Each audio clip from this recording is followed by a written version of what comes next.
Allah.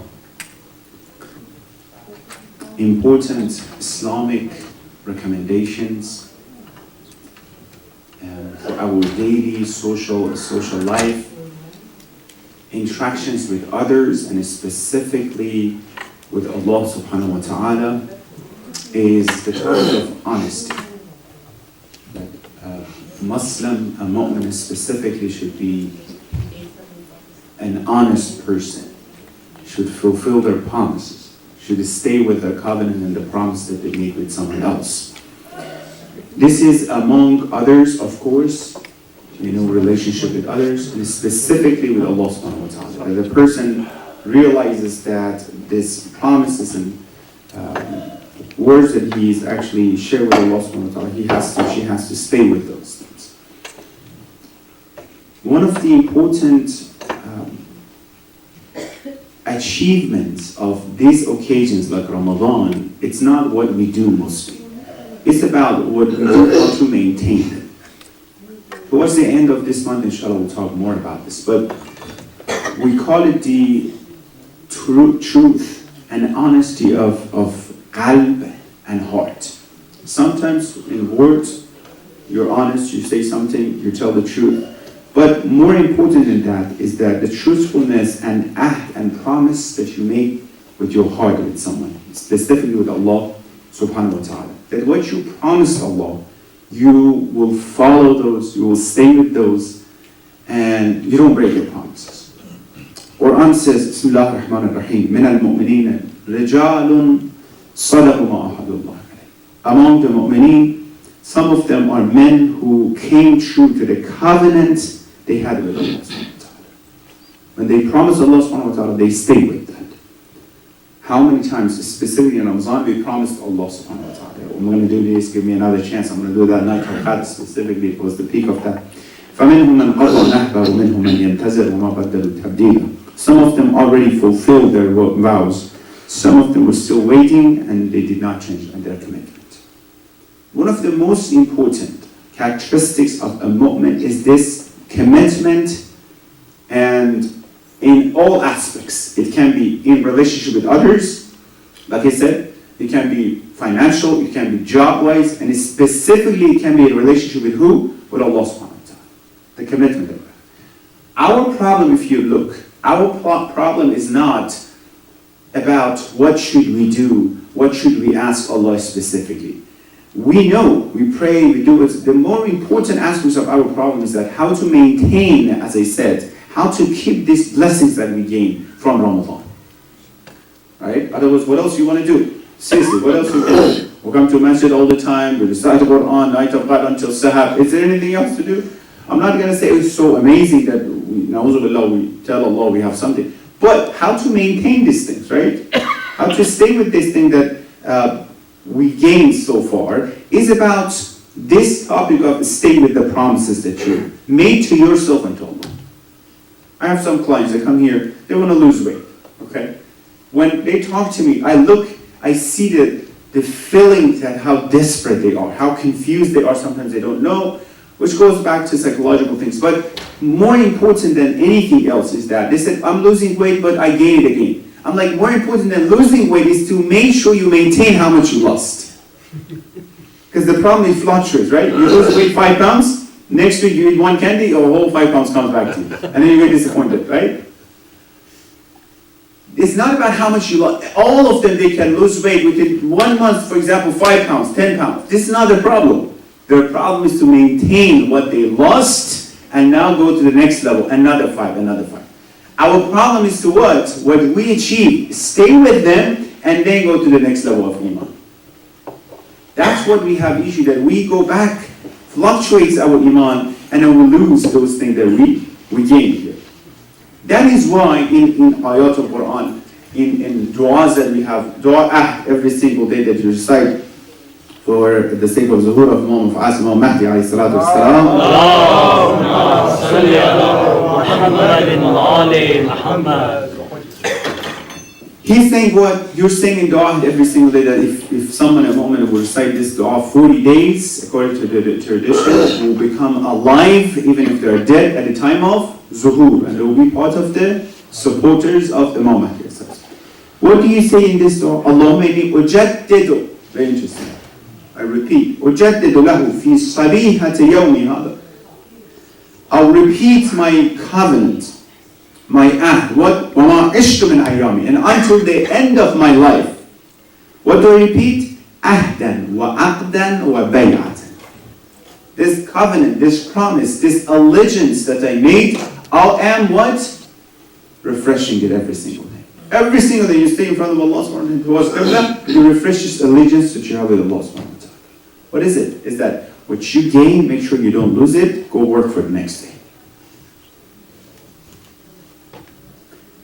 Uhud, commitment comes to this. In the war Uhud, when Mushrikeen attacked again, the Muslimin, right? Attacked back again. Remember what happened? You know the story. Every single of the Ashab of Rasulullah ran away except 4 or 5. All of them ran away. Some of them ran away all the way on the other side of Medina. Rasulullah saw them, some of the big names. Rasulullah saw them later on and says, brother, he didn't say brother. You didn't have to go all the way on the other side of Medina. You could stay in the Medina. Right? Among those who stayed is who? This ayah that I recited for you, Amir al-Mu'minin alayhi salatu wasalam.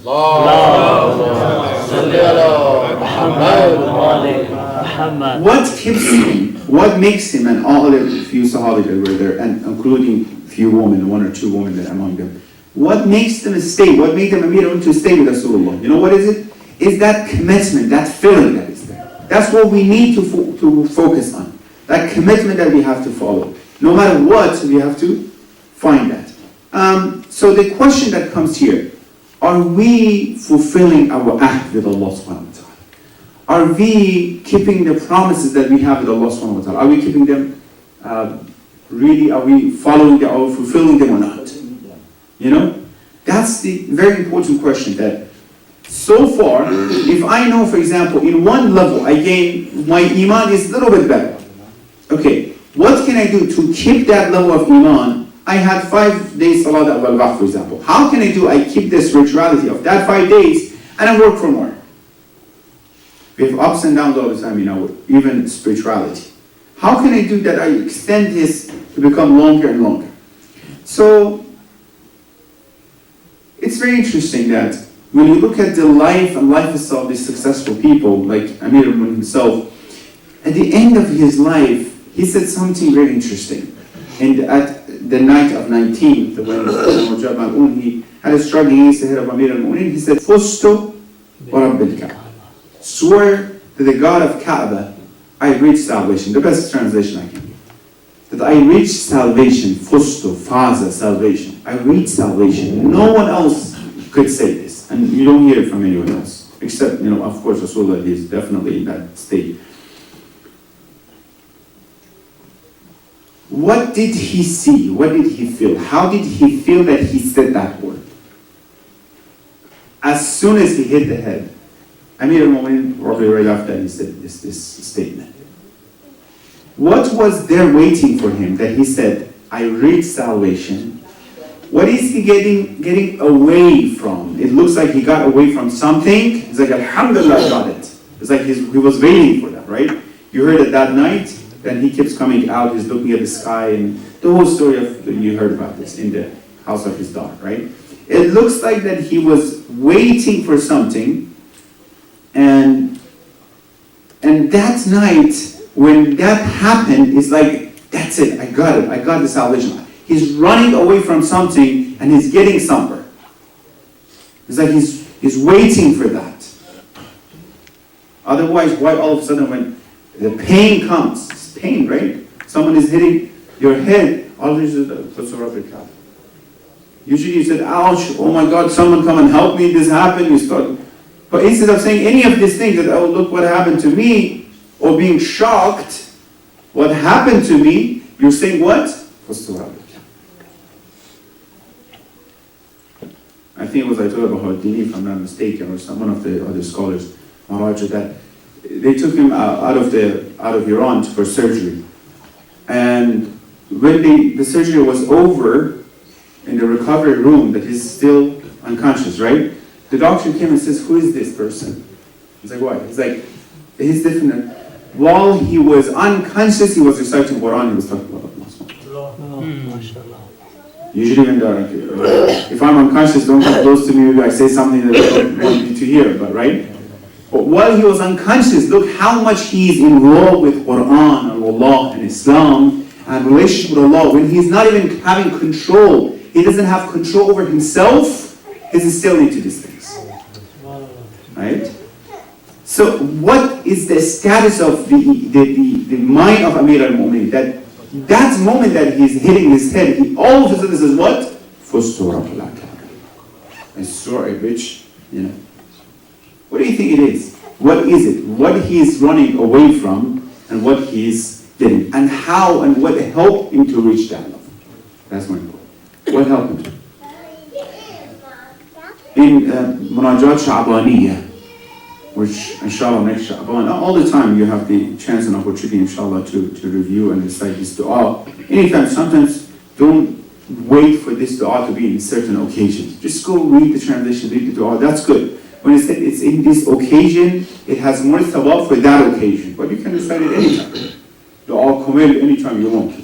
Dua nutba anytime you want to. Specifically, don't miss it that specific day. Right? Specifically the content. In Munajat al-Sha'baniyah, it's very interesting. The Imam, he says, Ilahi habli kamal al-inqita' ilayk. Ya Allah, help me to have the absolute devotion to yourself.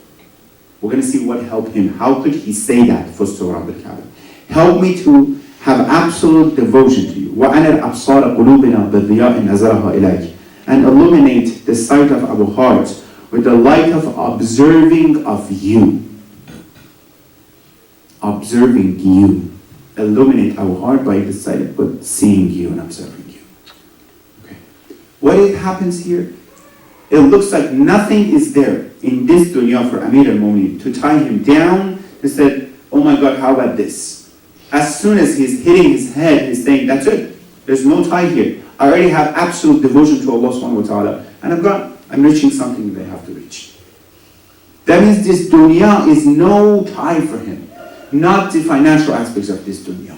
Not the family wise of this dunya. Not the relationship in this dunya. Nothing is as important as the relation with Allah subhanahu wa ta'ala to keep him busy and distracted. That's what he can say, Fustu wa Rabbil Kaaba at that time. Kamal al-Inqita is what I think we have to all keep that promise with Allah subhanahu wa ta'ala. Which we gave that promise. Quran says, Alam ahid ilaykum ya bani Adam an la ta'budu shaitan. Didn't we took that covenant, that promise from you in the Alam al-Zahra, Azal, that we gave it from you. We ask you, all human beings were standing, we ask you that, do you promise that you would not worship shaitan? And la ta'budu shaitan. And we took this promise and covenant from you, that you don't worship shaitan. And qalu bala, you said, yes, we gave you.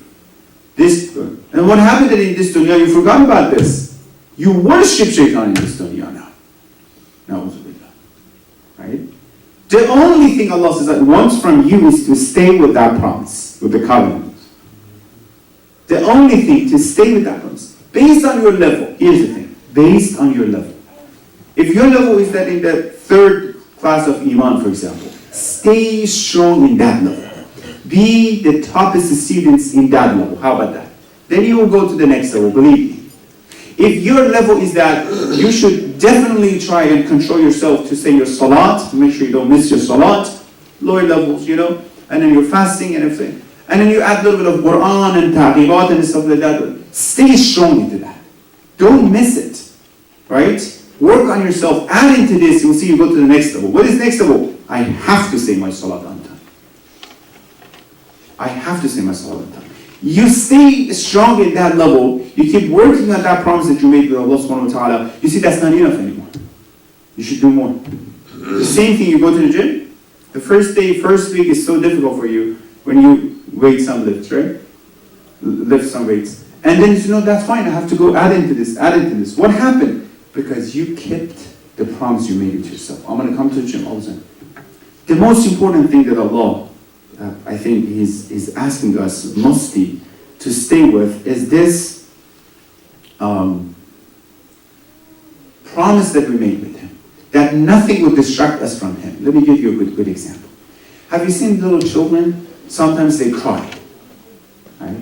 Because of what? Because mom is not there. He's crying because mom left. Doesn't matter if you bring ice cream or chocolate or toys, he's still crying. Why? He wants it, but he said, I want it when I have mom. Yeah. If I have mom and ice cream, then ice cream.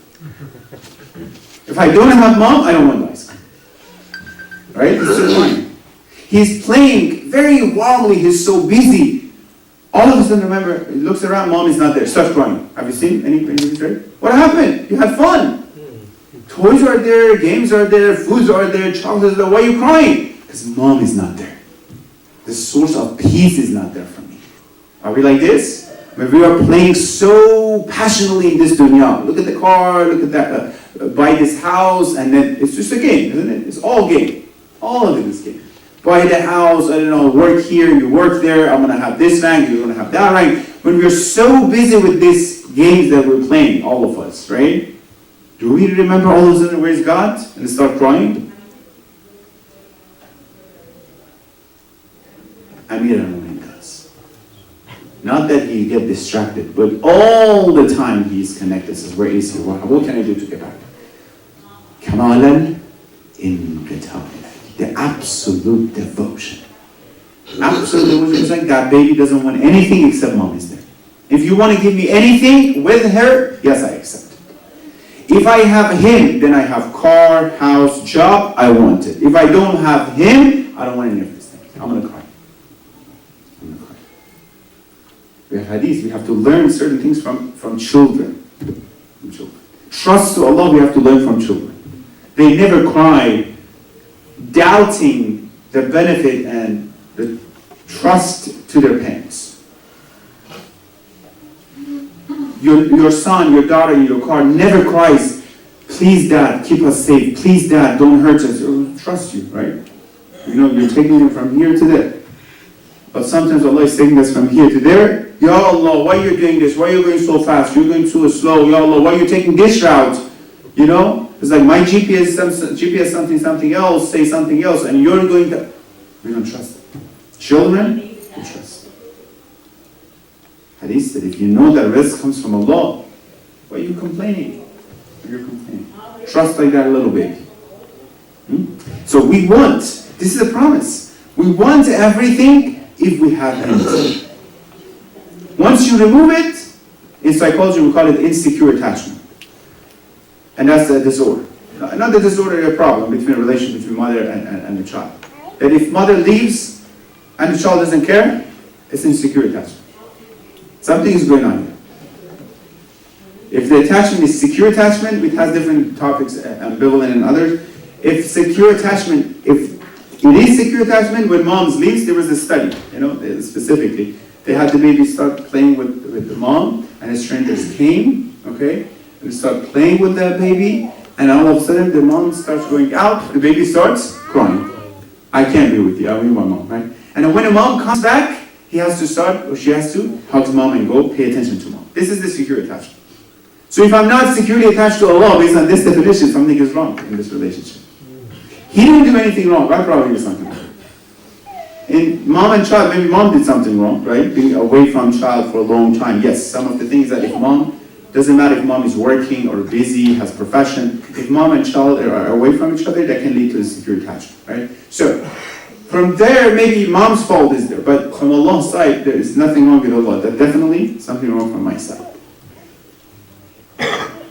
So, is my relation to Allah is a secure relationship? Is my attachment to Allah a secure attachment or not?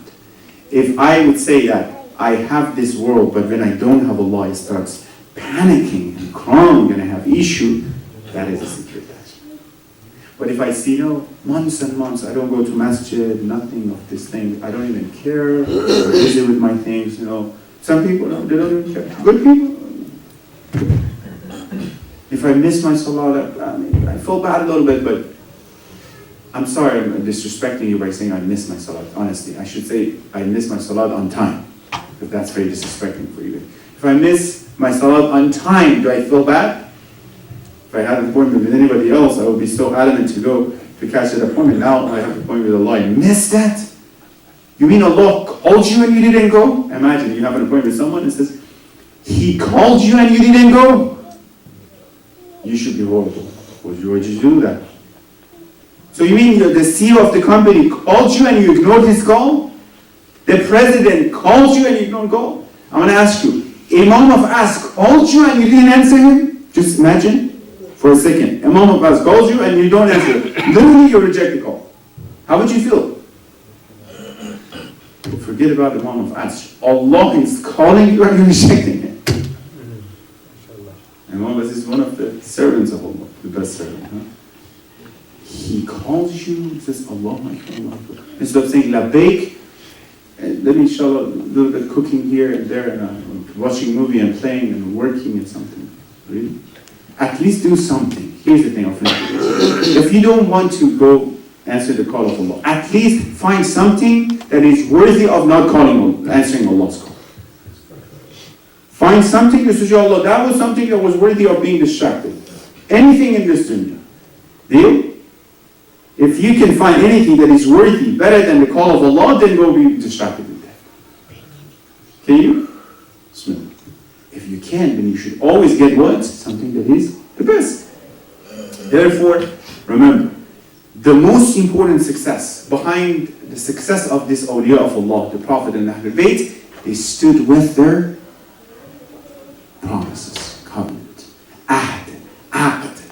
Aqd, marriage, we call it aqd, zawaj. Aqd means what? Uqud. Aqd means what you promise each other. Without aqd, marriage is batil. This is void, right? Aqd we have in bay. Aqd bay. When you buy something, is aqd bay as well. The same concept of marriage, right? When you promise each other, I'm going to make you have a good life, I'm going to do this, and you're promising each other. Bismillah. And if someone doesn't stay with the promise that he or she makes with others, for sure, they will not be a good person that will keep the promise with Allah subhanahu wa ta'ala, because we're practicing. This is all the benefit that we get to see from the life of Ahlul Bayt. Dua and munajat in dhukir al-khayr kuntum awwalahu wa aslahu wa far'ahu wa ma'danah. The Zahra is saying, if there is any khayr of Ahlul Bayt, you are the beginning of that khayr. You are the origin of that khayr. You are the asl of that khayr. You are all that khayr that comes from you. We thank Allah subhanahu wa ta'ala for this great opportunity. And we ask Him to inshallah increase this khair and blessings and rahman inshallah. Allahumma salli ala Muhammad wa ala Muhammad. Allahumma ajjal waliyyak al-faraj. Ya Allah, Ya Rahman, Ya Rahim, hasten the dhuhur of our Imam Mahdi. Give us tawfiq and opportunity to be among the true followers of our Imam. Ya Allah, help our youth, make them successful in dunya wal akhirah, and move obstacles towards their marriage. Ya Allah, Ya Rahman, Ya Rahim, those who have hajat and requests, give them all khair hajat. Those who are against Islam and Muslimin, send their evil back to themselves. Those, Ya Allah, who are sick, heal them at this moment. Those who passed away, send the tharab out of this message to their soul. Rahmallahu yaqra al-Fatihata ma'as-salat. Allahumma salli ala Muhammad wa ali Muhammad. Brothers and sisters, tonight iftar is sponsored